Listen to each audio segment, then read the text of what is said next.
Hello বন্ধুরা, আসসালামু আলাইকুম। চিচিঙ্গা ভাজি করতেছি, যেহেতু আমার এটা ফ্রাই করতে হয়, যেহেতু আমার বাচ্চারা পছন্দ করে।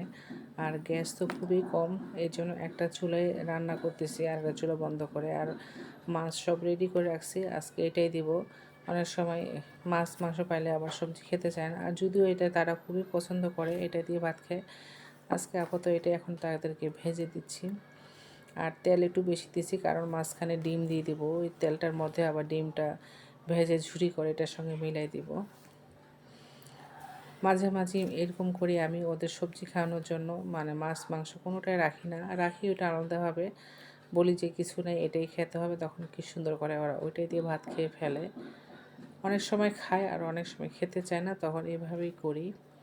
আর আজকের কালারটা মাশাআল্লাহ সবুজে ছিল, হয়তো লাইটের কারণে বোঝা যাচ্ছে না। ওদিকে সব রেডি করে রাখছি, মাছ গ্যাস আসলেই তখন রান্না করব। এই হচ্ছে আপাতত আমার রান্না, এখন এটাই করে দিচ্ছি। পরে গ্যাস আসলে রান্না করে। সবাই ভালো থাকবেন, আল্লাহ হাফেজ।